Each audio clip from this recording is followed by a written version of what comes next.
I was at my parents' last weekend watching their Rottweilers, and one of the things that occurs there are encounters with other beings. Their property is on 5 acres ish outside of town. We live in a small town. When I say small town, I'm talking less than I think it's less than 4,000 people. I grew up in a town of 1,500 people, and this is a little bit bigger than that. But they live kind of outside of town, and there are trees on all the sides. You have to drive down a driveway before you can really see the house, and there's all kinds of bushes and stuff. You can't see it from the road. Nice and secluded, but not too far out of town. The thing about that is that the beings like it because you can't tell they're there, and because it butts up right up to nature. There's a lot of fairy beings and things that come through, and so when I go over, it becomes very active. Uh, it's not so much active, from what I understand, unless I'm there. When they see my light in the house, they start investigating. A lot of the fairies stay out of the house. They don't go in. I've even seen them like stand outside of the doors, jumping up and being like, "Hey, hey, I'm here, but I'm not coming in," type of thing, until my parents leave. When my parents leave and go on their trips, my stepdad runs marathons, so they go for 3-4 days at a time, and I'll watch the dogs. After the first day, usually is a lot of energy work clearing. I'm just sitting in the house and can feel the energy clearing a bit from the lower vibrations, and then they start coming. Well, I was watching the Rottweilers. Maggie's the oldest. Roxy's the newer one, more of a puppy. Not really a puppy, but she's a couple years old, but a puppy in a sense. And I put Roxy. Roxy was crated before they got her, so Roxy is used to sleeping in a crate. We've never crated a dog. That's a new concept for us. Never had to, never wanted to, that sort of thing. But she must have been created as a puppy, so she likes to sleep in there. It's like her security place. So at night at 9 o'clock, you take her, you put her in the cage. Go put her in the cage, lock the cage. She goes right to sleep, passes out. Sitting there with Maggie, and I stay up till 3 a.m., 4 a.m. sometimes, with where I'm at, and depending on the season. In the summer, I tend to stay up later because of the heat. I work during the cold hours, nighttime hours. But Maggie and I, she stays up with me and tries to pace me essentially, because she's like, "Oh, you're awake, I'm going to be awake too." Uh, there was an energy at one point in my parents' house that shifted the energy, and I could see Maggie watching something behind one of the couches moving around, and I could feel a being, some energetic being, light being moving through. And I was like, "Oh, okay." Maggie's just seeing something. Um, a while later, the Roxy, the Rottweiler, started howling and woke me up off the couch, howling this. I've never heard a dog howl like this, but it was like a fearful howl type of thing. And I was like, what the heck is going on? And I go in there, and she's okay, and she calms right back down and goes back to sleep. And my mom had said she's been howling lately, and it's like this crazy howl that you would never hear a dog uh, kind of do. Like, it's especially a Rottweiler. They have deep um, vocals and stuff, and this is very different, is the best way to say it. But I go back to sleep, and I can't remember the timeline of when the howling started, but I think it started before. And I have a piece of paper with my notes I'm going to refer to from that night as I talk about this. But um, the so I go back to sleep. Maggie had seen the light being, the other dog had started howling. And let me be clear that the stuff that comes through my parents' house is not negative. Never had a malicious issue or anything like that. The dog's just scared. The older dog is fine. She's like, whenever he's here, we see stuff. They've got brownies through the house. I've seen gargoyles who have come visited me. I've had angels come. I've had ETs. If you remember the Antares experience on Instagram, I'll probably do a full form video on that at some point soon, and all kinds of other things.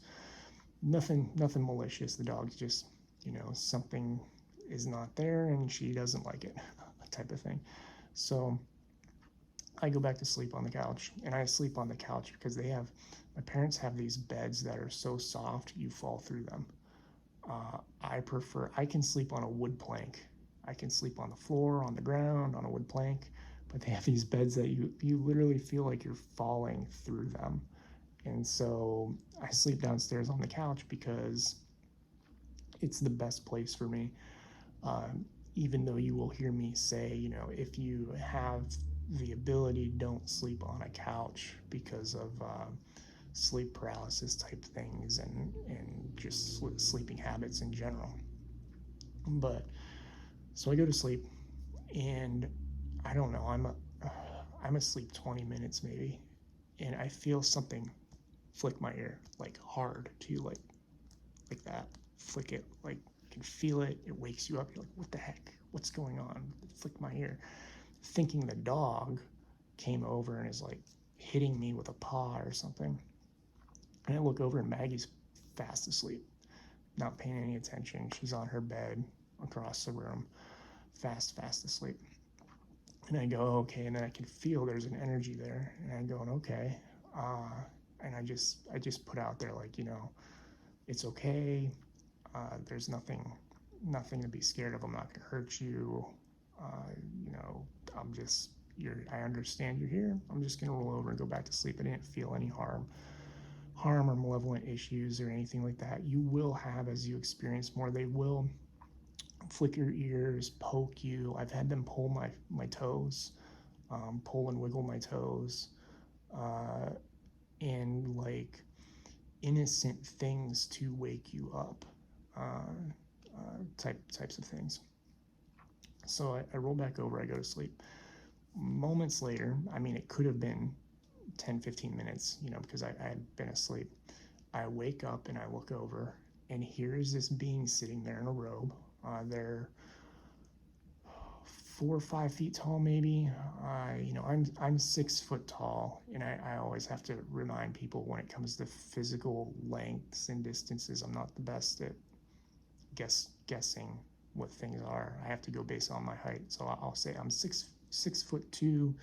They might have come up to my shoulder, so 5 foot, a little over 5 foot.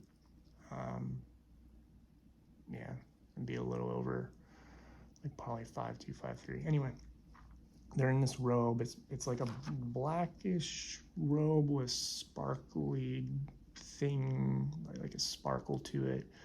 Has some color to it. I almost want to say it had green to it. And they're looking at me, and they've got a round face, soft features. They look like a child, but they're not a child. You can feel this is not a child. A lot of these beings will look like children. They'll look very young, but they're not children. So they're looking at me, and they've got pointed ears, like Spock from Star Trek. Pointed ears, but very smaller ears, small points. They had, let me see if there was anything else I'm missing as far as describing them.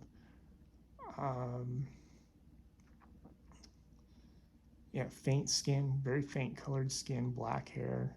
I don't think I said the black hair.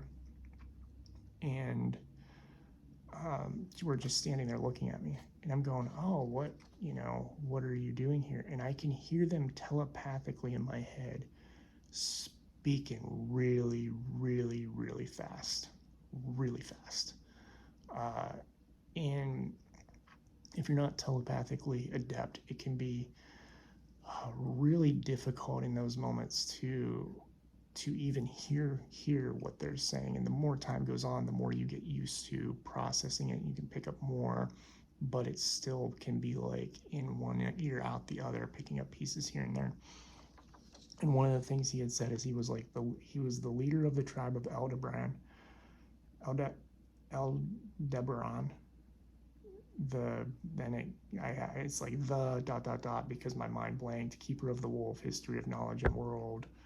The something da da da da wolf will guide you. The Beowulf. Like he was talking about all this wolf stuff and these things. And standing in front of me, and now I'm laying in the bed, right, or on the couch. Granted, I think I'm awake. So let me be clear about that. I think I'm awake too. And I ask him, I go, okay, can I sit up? And he's like, yeah. So I sit up, and that's when I realize I'm astral. I'm not awake physically, I'm astral, because when I sit up, I rise out of my body and I turn and I sit and I'm looking like I'm sitting, over top of my body that's sleeping. And I'm looking at him and I'm going, okay, I'm like, you're speaking too fast. Before this happened, I reached over, and this is where I knew like I must not be fully awake either, because as he was talking to me, I started writing frantically. I reached over, grabbed a marker, which there weren't markers by the table, but I somehow had a marker in my hand and was writing on my arm everything he was telling me. And I was like, you're speaking too fast. I'm not going to remember this. And he's like, okay, it's okay. You don't need to remember all of it. Just remember what you can. And he's telepathically speaking to me, and I'm frantically writing it. But as I'm writing it, it's smearing across my arm because I'm forgetting it. It was my mind's way of showing me that he's speaking so fast that I'm only getting pieces, and what I'm forgetting is actually smearing away and disappearing. So then I sit up, and that's when I realized I was astral and not really experiencing it in my physical body. I was in my astral body talking to him. And I'm standing there and I'm like, you're speaking too fast. Can we shift this? So he starts speaking to me in images and starts showing me images, because images can mean so much more and get a message across so much faster. And that's what I forgot. As I look down, I'm looking at my notes. When I was speaking to him and shifted from laying to sitting up, that's when it also had a disconnect. Me going astral out of my body because I was in my body, looking over, and then astrally popping out and sitting up. It disconnected us telepathically too, which made it really slow. So he started speaking more in imagery for that reason as well. But we were sitting there talking, and I look at him and I go, man, you don't take offense to this, you look like Spock. You look like Spock, this being from one of our fiction films. And he goes, well, kind of. And we start talking, and later on I learn more about that. But he gets all happy and giddy, and I had also said my protective affirmations, done some protections just to make sure, because I didn't know who he was. And he was still there and felt fine, and found it real funny that my speech got slow, which is actually happening right now. That my speech got slow when I sat up. They found that fun and interesting. They were very playful, very childlike, but they took off running, and I could see that because we were in an energetic state, I could see through the physical house, and he ran through the corner into, it wasn't a different world, it was like an extended space, and he runs over, and I follow him over, and I'm going, okay, this is an Alice in Wonderland type situation. I don't know if I should follow you. And then I'm feeling it out, and I'm like, okay, it's okay. I can do that. And there's a wall that is, if I'm running into the building, let's see if I can do this on the video. it's like at an angle like this, at like maybe a 45-degree angle, not upwards, but down from the ceiling to the bottom, to create like a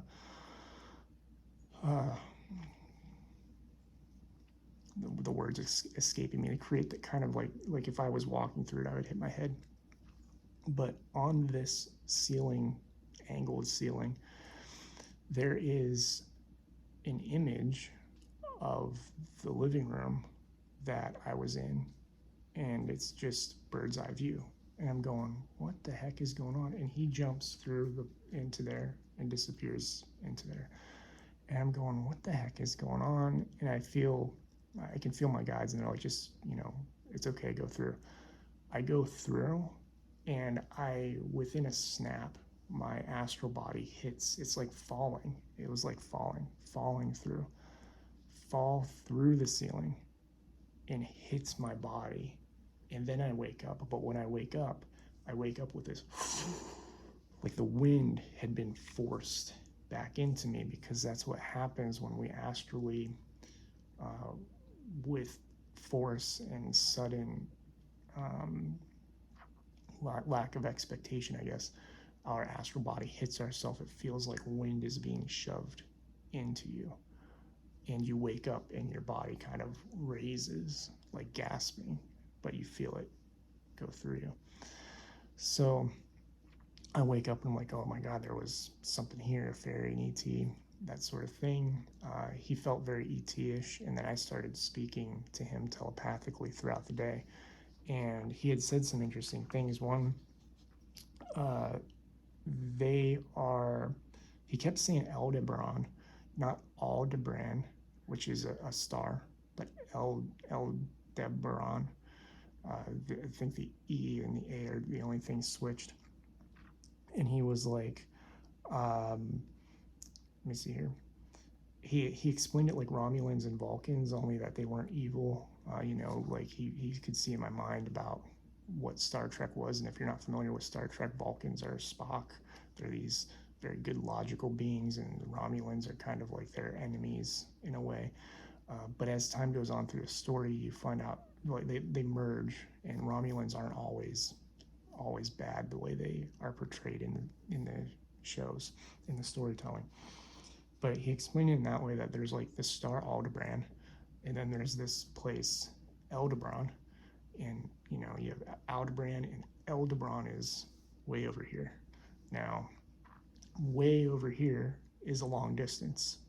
There, for us, it looked like two pinpricks probably in the sky, but that they were a different offshoot of those beings from Aldebaran.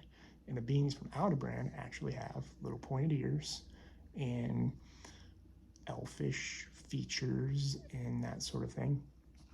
And they're highly technological. I forgot to say this. He had dark eyes too. He had big eyes, really big eyes. Now, not solid black eyes. I don't want people to think that. If you ever see beings with solid black eyes, just make sure you know who you're working with, that if they look like children, because there are some that are not of the highest good. But I could actually see his eyes. He had very, just like our eyes, but not our eyes, like they were bigger in shape, almond shaped, but really, really big, irises essentially. And they were deep. They weren't black either. They were like brown, purple, and green, like colors, but so deeply colored that they almost looked black. So he's talking to me and telling me that the planet is near Eldebaran, that they saw the light in the house when they were flying by or passing by somehow, and decided to drop in overnight. And that's kind of what happens with a lot of the ETs, because they're exploring. And the house being in nature made them comfortable coming inside. I asked about their world, and he showed me these images, and it was terrible images. These terrible images of their world actually being hit by something like a nuclear bomb. And it seemed like there was infighting, like there was a lot of societal infighting of some kind, and they had destroyed the world, and all these ships left. And the feeling I got from him was that they fled to the stars on the ships, and he showed me these giant motherships that I can't even describe how big they are. I can describe what they looked like, which is if you made a diamond shape like this, as much of a diamond shape as I can make with my fingers, made a diamond shape like this, and then rounded around maybe twice on each side. So there were like barrels creating the diamond shape, these big giant ships that they're living on. And they just explore the galaxy a lot. Their civilization explores the galaxy, but he had shown me them going through portals and like possibly coming to Earth. So that was very interesting. And I think that's all the information I got from that. But so there are these other ETs out there. I guess the whole point is don't be afraid when you wake up astrally. You can ask questions, you can shift yourself, you can consciously communicate with these beings, that they'll talk to you even telepathically after the fact. Some of them are, just because they look like children and act like children does not mean they are children. And our astral experiences can in ways be affected by our subconscious, like with the marker. When I was inside my body and the marker issues were going on. Now the portal was interesting. The portal, walking through that wall portal, that to me is indicative of me actually going somewhere and then not remembering when I came back. So of me going somewhere and not remembering when I came back that I went and I astrally dropped into my body. So chances are I followed him to a ship, to something, and then wasn't allowed to remember when I returned in my physical body. So there are those things that go on. And then to keep in mind that a lot of our science fiction, a lot of our fantasy, a lot of our storytelling is pulled from conscious places, I guess. I mean, he showed up and he looked like a Vulcan. He looked like a Vulcan, but with bigger eyes, softer features, and I would say if you watch the newer, I think it's the newest Star Trek movie with Chris Pine, the first one in that series, I believe they show Spock as a kid and he's being picked on.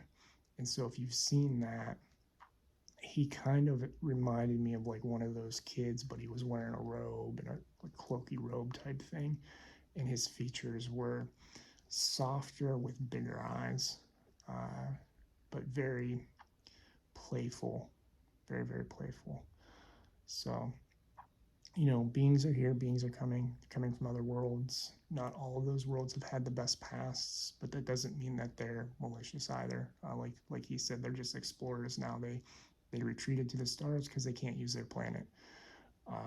And more of them are on their way. So don't dismiss something just because it reminds you of something you've seen in science fiction. A lot of the beings we see in science fiction are based on those that the creatives are channeling and oftentimes don't know they're channeling. So thank you for watching. Feel free to ask any questions. I love you all and I'm grateful for each and every one of you.